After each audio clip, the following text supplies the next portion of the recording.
오늘은 후궁 파트 3로 조선 왕조에서 가장 성공한 두 명의 후궁, 중종의 창빈 안씨와 고종의 순원 황귀비 엄씨 이야기입니다. 다른 후궁들과 달리 왕릉급 묘역에 잠들어 있고 창빈 안씨는 풍수지리학자들이 명당자리라고 하는 곳에 잠들어 있습니다.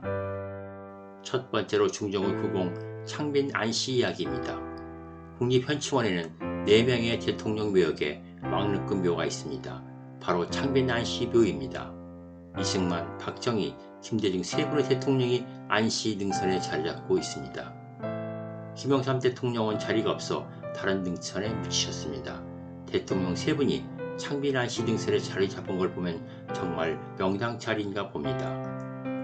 창빈 안씨는 20살 때 중종의 후궁이 되어 한미한 친정 탓에 권력의 뒤편에서 윗전을 잘 모셨다고 합니다.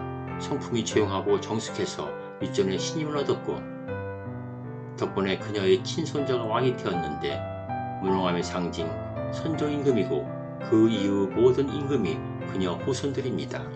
살아생전에는 소형 품귀였으나 자손 덕에 빈으로 추봉되었습니다. 자손이 모두 왕이 되고 자신도 4명의 대통령과 같은 묘에 계시니 역대 후궁 중 최후의 승리자가 아닐까요? 여담이지만 창빈 안씨가 묻힌 묘자리에는 이승만, 박정희, 김대중 대통령이 묻힌 같은 산줄기입니다. 그러나 김영삼 대통령은 산줄기가 다릅니다. 우연인지 세 분 영부인 모두 후실이네요. 창빈 안씨랑 같이 첫째 부인이 아니라는 게 조금 비슷하네요. 창빈 안씨 묘역 유치도입니다. 풍수지리에 관심 있는 사람들이 많이 찾는 창빈 안씨묘는 국립서울현충원에 있습니다.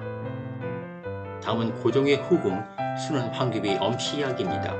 명성황후 사후 사실상 왕비였습니다. 고종은 엄비를 왕비에 책봉하고 싶었지만 후궁 출신은 절대 왕비에 봉하지 말라는 숙종 원명 탓에 중국 황실 모방에서 황귀비라는 칭호를 주었습니다.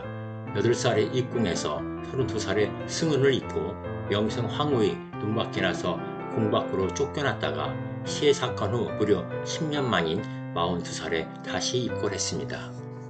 사견이지만 난 고종 행태에 분노합니다. 왕비가 일본 낭인들에게 무참하게 살해되고 불태워지는지 불과 5일 만에 수순커녕 어떻게 후궁을 불러들일 생각부터 한 건지 이해할 수 없습니다. 그러니 나라가 바람 앞에 촛불 신세일 때도 후궁을 10명 이상 두었으니 참으로 한심하기 짝이 없습니다.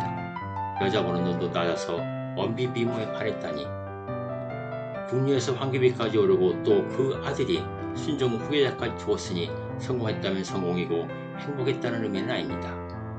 41살에 낳은 아들을 일본의 볼모로 보내고 죽을 때까지 보지 못했으니 평범한 보통의 삶이 더 행복하지 않을까 하는 생각이 듭니다. 순원 황귀비가 묻힌 영휘원으로 왕후 생모에서 묘가 아닌 한 단계 높은 원이라 불립니다. 신주를 모신 사당은 덕왕궁으로 칠궁에 있습니다.